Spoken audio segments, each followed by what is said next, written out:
Hello, everyone. It is the Mikey Likes You podcast. Oh, fuck, my dogs.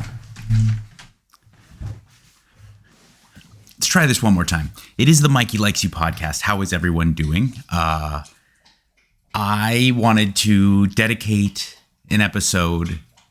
I like to mix them in where I just touch on things that I've noticed.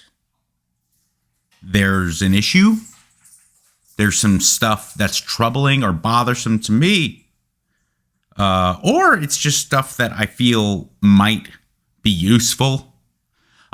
Usually I ask you to tell me what you think is useful. And I think that works out really well. But I get a lot of the same questions over and over again, which, makes me think, okay, I should touch on that. Then also I see stuff out in the world. I think Marlon Brando said to a young actor, if you want to develop the ability to become a character, go out and live your life. Don't spend all your time studying. Actually go out and live so that you can see things. And I like to be a geek and a bookworm when it comes to health and fitness stuff. I fully am. But I also like to just go out and do stuff and use myself as a lab rat and try things and go to different gyms and blah, blah, blah, blah, blah, blah, blah. So I see things. I see them with my eyeballs. And, there's stuff that is troubling. And then I also am lucky enough to get a lot of random questions and comments and things via social media at Mike Catherwood or at Mikey Likes You 1, the number 1. So I get feedback there. And people love to overcomplicate things. And I get it.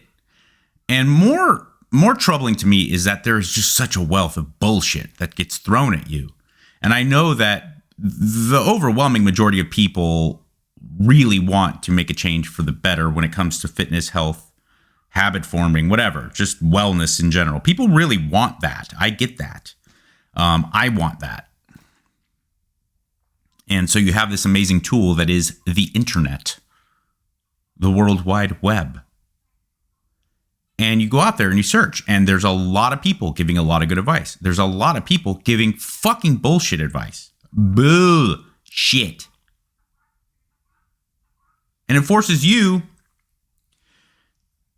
to kind of start to overcomplicate things and do this mental masturbation where you think that if you're not using this intricate, complex training system or this diet program that is so overwhelmingly complex and elaborate, that you're not doing what you need to do to get the results that you want.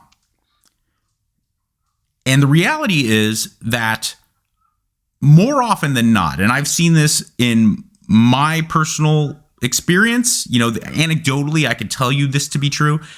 And with so many other people that I've either worked with or been lucky enough to kind of work around.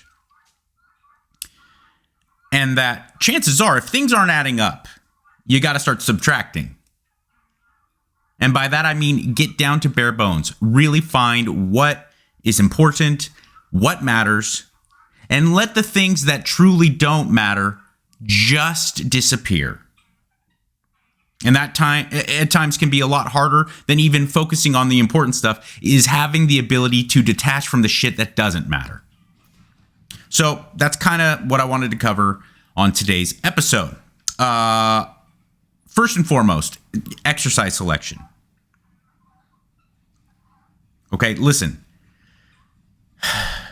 Do not try to get brainwashed into believing that you have to have 11 different exercises for each body part and that you need to hit them with different angles of blah, blah, blah, blah, blah.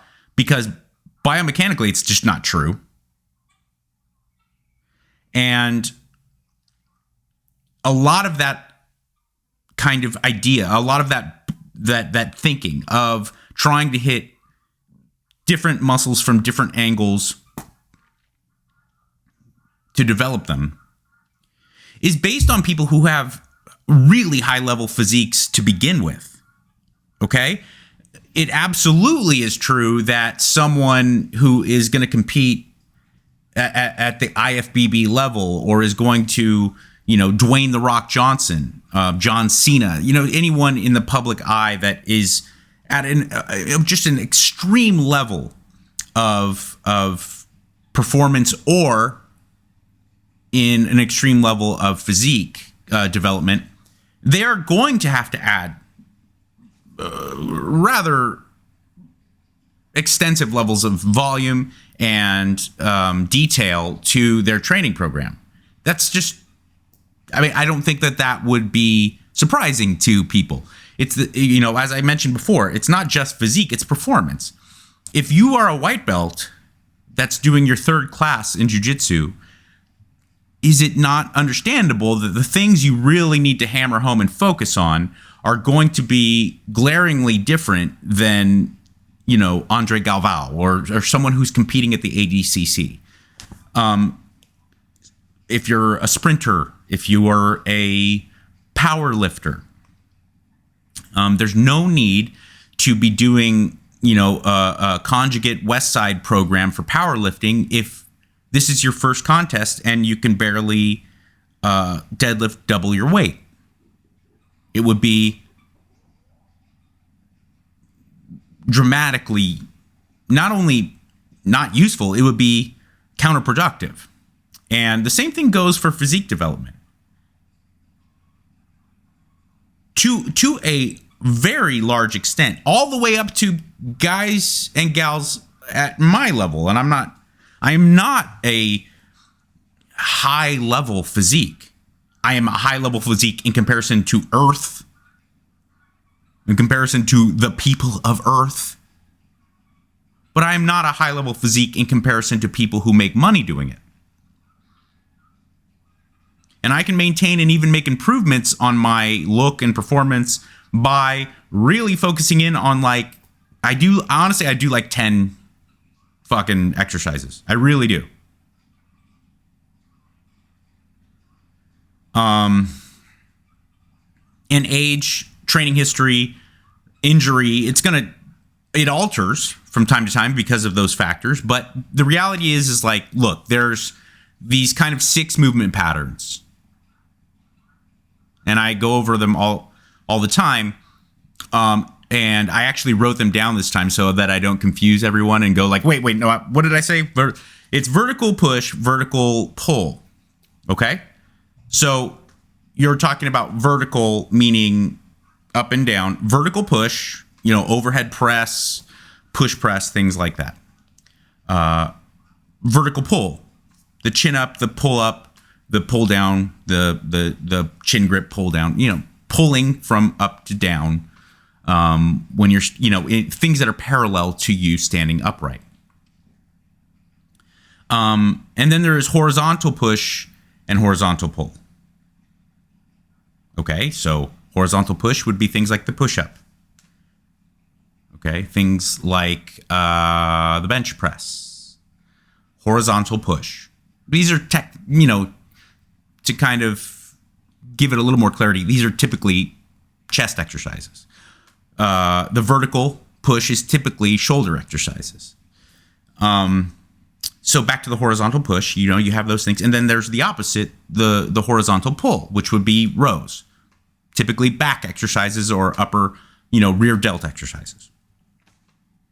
Now you have those 4 for your upper body. Pick 1, maybe 2 exercises for each of those movement patterns and really hammer those motherfuckers. Okay?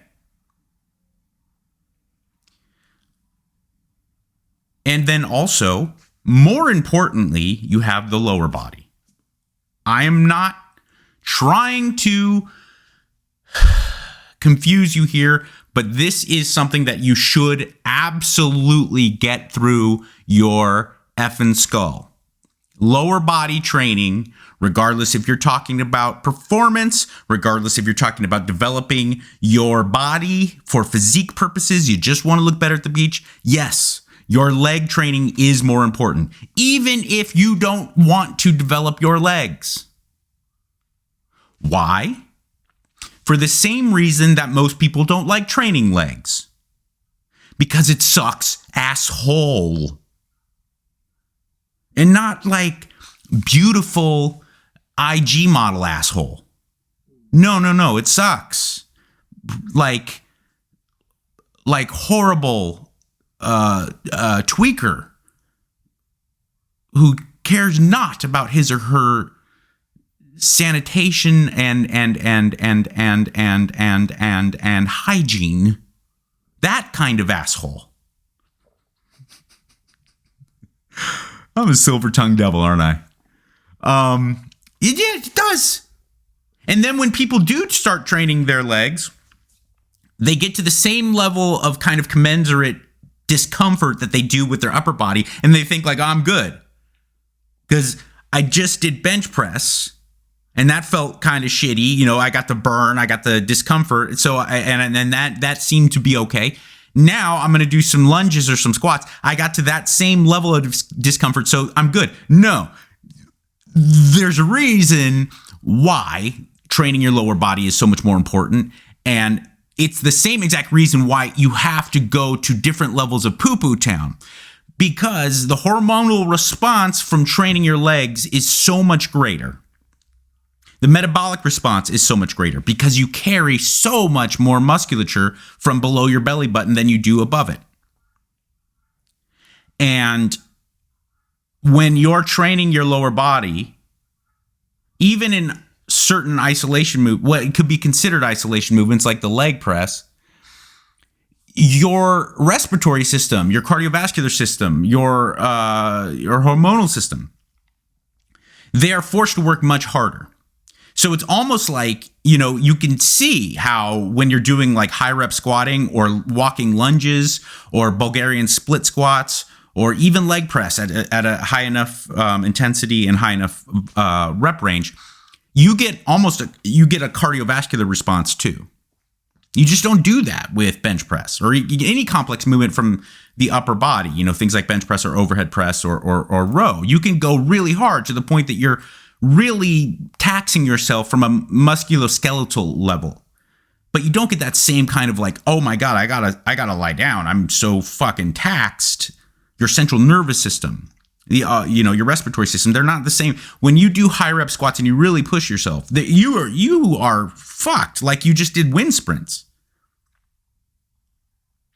And because of all that, there's a lot of factors going into it. But because of that, that's why you need to train your legs and you need to train them hard. Even if your goal is to focus on your upper body development. Okay? So getting back to our 6 movement patterns, we talked about vertical push, vertical pull, horizontal push, horizontal pull. And then I started talking about lower body. You have lower body push, lower body pull. Lower body push would be things like the leg press, the squat, the lunge. These are things where you're pushing either a platform or a weight away from yourself, or you're pushing the ground away from yourself. You're pushing with your lower body. Things like the lower body pull would be things like hamstring curls, either lying or seated, Romanian deadlift, conventional deadlift, sumo deadlift, anything where you're pulling the ground or the weight towards yourself with the lower body. So you have those 6 movement patterns. Find 1 or 2 really good exercises for those. The ones that involve more muscle and more joints are going to be better. But that doesn't mean that isolation exercises are worthless. They are absolutely useful. They're just not going to be as overall useful as the complex movements that involve many, many different muscles or many, many different joints. I really do believe in the idea that if you have a well-curated collection of 6 complex exercises for all 6 movement patterns, and then 6 isolation exercises for all 6 movement patterns, that you're good. You're good. That's a great way to really hit your body in a complete way. Again, get that kind of metabolic and hormonal response that you're looking for, but also get that kind of deeper burn and that a lot of people like to feel. Because when it comes to physique development, it's not just about feeling the burn. There's many exercises. For instance, I do not feel any muscular contraction. There's not a tremendous level of muscular contraction with the deadlift. Does that mean the deadlift isn't useful at developing your physique? Absolutely not. It's quite the contrary. But there are exercises. The squat is another one. The squat does not give you a very comprehensive or effective contraction of your quads, in comparison to something like the leg extension, where the leg extension, you can drive incredible amounts of contraction to those muscles, which is important. But the squat doesn't. Does that mean the squat is not useful? Absolutely not. The squat is very useful for things like force development, mitochondrial density. There's all that shit is far too complicated and it's just unnecessary for you to even worry about. Just know that there is reasons outside of muscular contraction that make an exercise useful. Okay? So don't just, my point being is like, don't write an exercise off, any exercise, just because you don't feel it. Okay? But the isolation movements, things like dumbbell laterals, which I love, chest flies, either in a machine or I prefer a machine for chest fly, because you can really drive a contraction, or a cable. These are things that are excellent and they're useful. Then in those situations, you definitely should be looking for something that you feel. So there you go. That is just something that I wanted to kind of cover. Another thing that I wanted to cover, and this goes especially for men out there, chest development. Chest development is a struggle for so many dudes. Why? Because when it comes to chest development, we all have in our head that the bench press is the king. In fact, it's looked at as kind of like the king of strength exercises in general. Because look, if your football team gets together for their summer workouts in preparation for the next season, what do y'all talk about? How much can you bench, dude? Sir, you've been training. What's your bench? No one's like, what's your squat? What's your power clean? Even though those are far more important when it comes to overall strength. So everyone looks at the bench. The problem is that it's really difficult to develop your bench press ability without allowing your triceps, and more importantly, your front delts, to take over the exercise. You're not getting necessarily much either force development or contraction from your chest, from your pecs. Now, again, I will go back to what I was just saying. It doesn't mean that the bench press isn't useful or important. It is, but it is not necessarily beneficial or even useful when it comes to developing your chest muscles. And so people fall back on this, dumbbells included. You're doing your dumbbell press. People have such a hard time retracting their shoulders, trying to pinch, kind of imagine pinching a pencil behind you right by your spine, and then keeping that position while you're pushing so that you can focus on your chest. So I do think that more importantly than any other kind of movement pattern or any other body part that you're training, the chest is something that should include some type of isolation movement. Some people are really, they're either genetically capable, or they're gifted in certain ways, or they're just so good at keeping that retracted position that they can then develop their chest just fine with just bench pressing or with just dumbbell pressing. Most people are not, especially dudes, because we spend so much of our time kind of focusing on that, and then we get too, and then when you're growing up and you're like, oh, well, you see a Stallone movie or something. I guess I'm an old fuck, so I don't know. You see a Rock movie for younger dudes, and you're like, well, I want to get jacked, so you start doing push-ups at home, and then you're completely overdeveloping the front part of your deltoid, and you have a really hard time opening up and developing the ability to maintain that position while you're pushing, and you're ignoring actually contracting the chest. So I do think that you shouldn't ignore complex exercises for anything, but the chest is one place where I do think it's important to kind of include some contraction movements. Now, I just talked about something that is, I think, important to dudes. Here's women, you need to understand something. You are fed a bigger line of bullshit than even most dudes, and everyone's getting fed a big line of bullshit. This is, I can't say this enough. I can't say this enough. All the female fitness magazines, and then the overwhelming majority of female fitness kind of digital information is so fucking full of shit. It's so overwhelmingly full of shit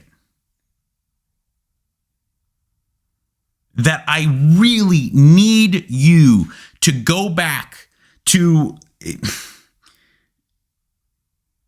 like, think of Socrates.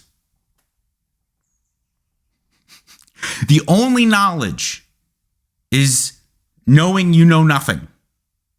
That's good old Socrates, right?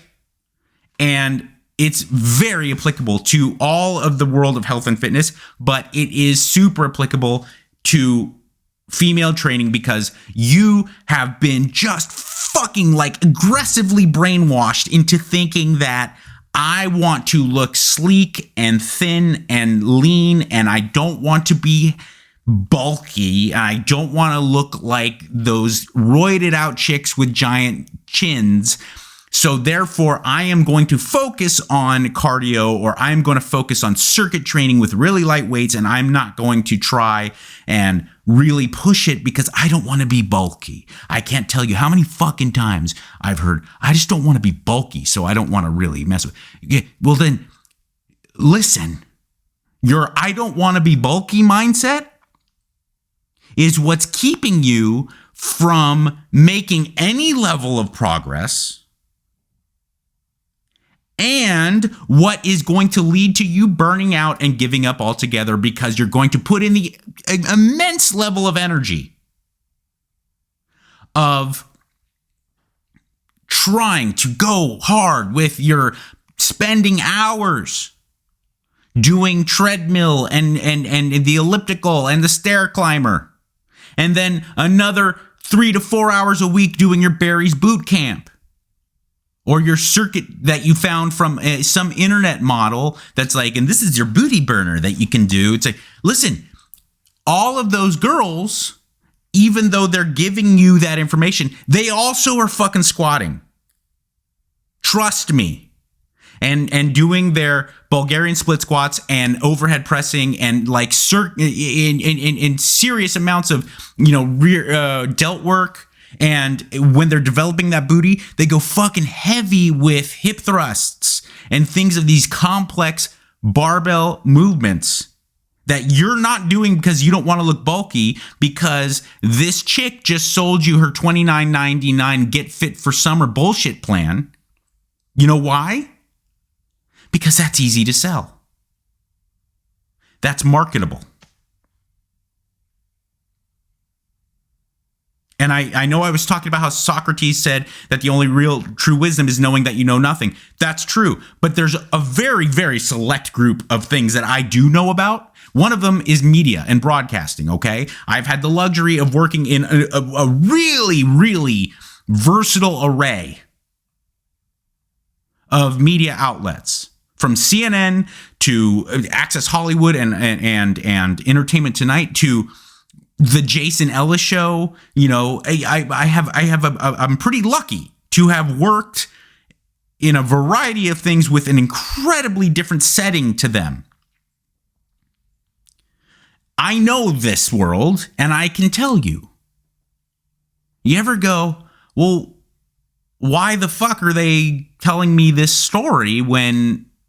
And this is not a political statement because it goes in, it has nothing to do with partisan beliefs. It goes in both directions. Wherever you're at with the political landscape, they're telling you one thing and you're like, well, that's either got a really, really noticeable slant to it or that doesn't seem true at all. That's because that will keep you watching or reading. There's no news show, again, regardless of your political beliefs, there's no news show that could maintain its ability to pay the bills by going, well, it doesn't really matter what your political beliefs are. Everyone that's at the highest levels of the government is engaging in high levels of corporate collusion, and their ability to make decisions is not really based on what's best for the people as a whole. It's based on what they can do to maintain their job and line their pockets. And it's really kind of a rancid system. And so I just wanted to repeat that for the fucking 30th day in a row. Not many ratings for that. And the same thing goes for fitness and health. There's just really no ability, and I know because I'm going through it. There's very little ability to sell your book or sell your program or sell your website or whatever it may be by saying, listen, it's consistency. Oftentimes it's going to get boring, but you got to watch how much you eat, up your protein, and you got to lift, and it's going to suck. Okay? When you get to a certain point, yeah, we can start talking about adding in a few more details. But bottom line is, here's 5 to 6 exercises that you should do.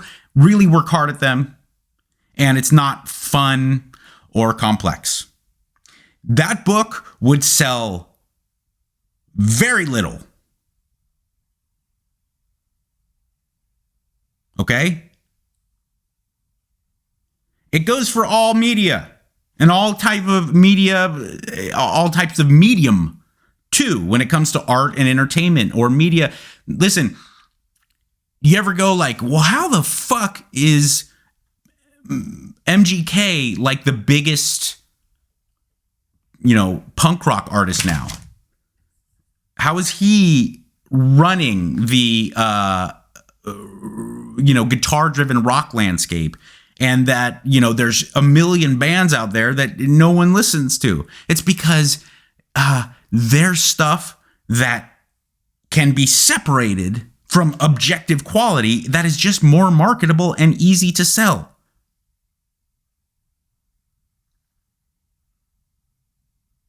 Whether it's the Whopper or the Big Mac or Domino's or Pizza Hut do they have the best-selling pizza in the country or the best-selling burger in the country because it is the best burger? Because it is the most effective at being delicious and nourishing you? No. This is fucking more palatable. And it's more intriguing. And the same thing goes for these training programs and these diet ideas. So, let me circle back because I started talking about female training. You gotta understand that if you want to not look like the bulky broad that you see who's roided out on the bodybuilding stage, but you do want to look like the Instagram model that you're following, the reality is that their training protocol is very similar, regardless of what they're giving to you. But their diet and their drug protocol is vastly different. That's the truth. I'm going to do a bonus pod to dovetail off of this segment of this podcast that has my wife with me,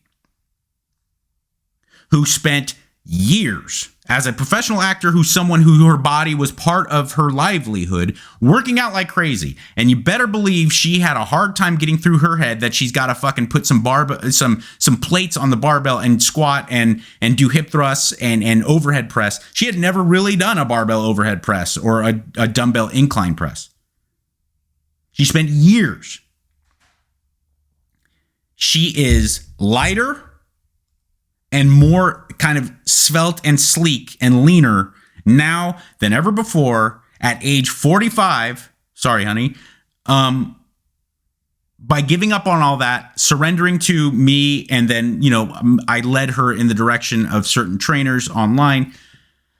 And she's going heavy. She's going heavy. And she trains hard in the weight room. My wife does zero cardio, literally zero. So if you don't want to take it from me, take it from my wife. And like I said, I will have that bonus pod and lead you to it. All right. What are some other things that I wanted to get to? Oh, yes. I was talking a lot about overcomplicating your training. Please don't overcomplicate your nutrition. Are there some intricacies that might bring value to you? Sure. But the person that worries about those intricacies, that throws the baby out with the bathwater because of said intricacies, is not going to be anywhere near as healthy, as appealing to the eyes, or as happy as the person who has 2 or 3 things that they just really hammer home and do it consistently day in and day out. If you want to really get into, what's going to be better for your gut health in the long run, and then I've heard about the autophagy that comes along with taking things in and extending my intake for a longer fucking fasting period. The insulin response, though, is vastly different, and you got to take that. Yeah, fine. Worry about that all you want. But the guy or gal who is finding their caloric set point, getting high enough amounts of protein, and doing that day in and day out is going to be healthier, better looking, and have a lot more fucking quality of life than the person who's worrying about the Golgi apparatus and the liver response to certain different types of sugars. Trust me. And I don't care if you're vegan. I don't care if you're carnivore. I don't care if it's paleo or keto. Just get that protein and make sure you're not eating too many calories if you're trying to lose weight, and then make sure you're eating just a little bit more calories than you burn if you're trying to gain muscular weight. Have a high protein set point. Monitor your calories. Do that for a long time.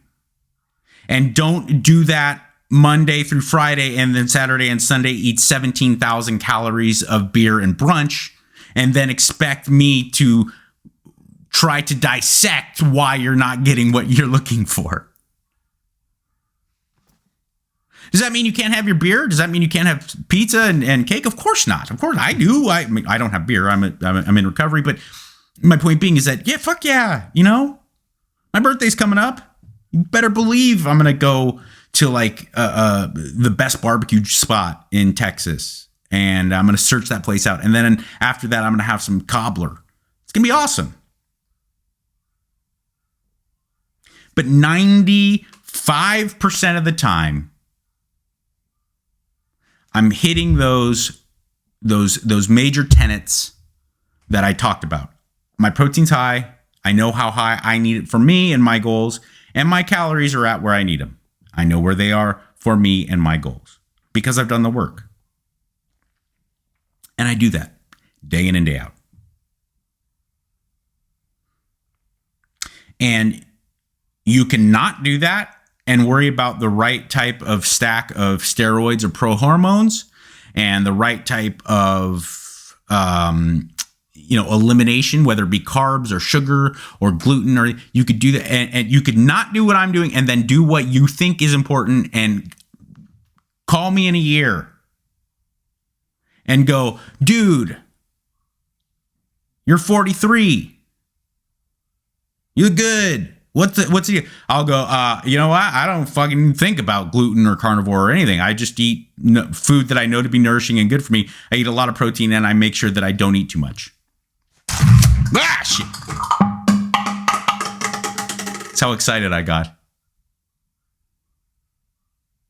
Hey man, I was that dude. I was 22 years old when I had a favorable hormonal setup and a favorable metabolism at that age. And I was the guy who was constantly neurotic about which type of protein powder to have. I mean, spending hours on a chat room trying to fucking dissect which type of protein was going to be better for protein efficiency and bioavailability. And on top of that, then going to another chat room to talk about how much test and Equipost to use before I switch into a cutting phase and looking at Trenbolone and Winstrol and shit. And switching from an anthate or cypionate to testosterone, what's the fucking quick one? Propionate? Yeah, propionate. That's the more rapidly digested one or rapidly used one. I did that.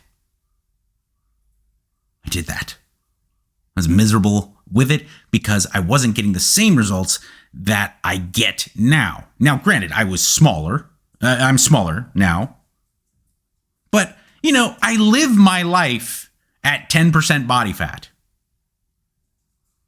I don't think I'm going to win any contests or be anyone's going to beg me to be on the cover of their magazine, but I look pretty damn good in my opinion, and I always get the holy shit when I take off my shirt at the beach thing. You know, if I'm with a family that they don't know me, and it's the first time that we're hanging out at like the beach or the lake here in Texas, and take off that shirt to jump in. People are like, oh, look at it. So this guy works out, doesn't he? So I get that, and I'm doing fine, and I'm happy, and I don't really feel like I'm sacrificing much. I eat a lot of food that I really genuinely find delicious, and I just monitor how much I eat of it.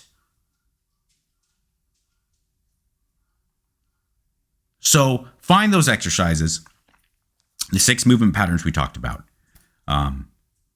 You can limit it to 6 super quality exercises, and maybe even add in a useful isolation exercise for each. Split it up into a training program. Even full body is way useful and effective. You don't have to get too complex. Hammer those exercises.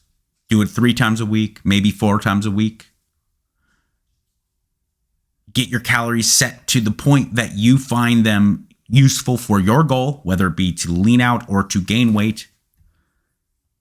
Get your protein up and do that over and over and over and over again. Okay? I do love you. I'm available on my top tier of my Patreon if you are in need of more help when it comes to getting those goals. Even if I were to relegate you if you were to join, right? And I was to relegate you to those very limited amount of things. And you're like, well, why would I pay you that much money to just talk to me about those same things that you just mentioned? Because the accountability of checking in with me every week makes a big fucking difference. And come time when you do make some goals, your metabolism changes, your muscle level changes, your body fat levels change, your skill set in the gym changes. There will be some things that you want to add in. There will be need for you to kind of start to get a little bit more geeky. And I like to be that guy that helps you. So, Mike Catherwood on Patreon, if you're interested. I also have other tiers where you can just get information, like this very useful, very entertaining information that I just gave you in the last 35 minutes or so. And in this crazy mixed up world that makes you think that nobody cares, remember, I do.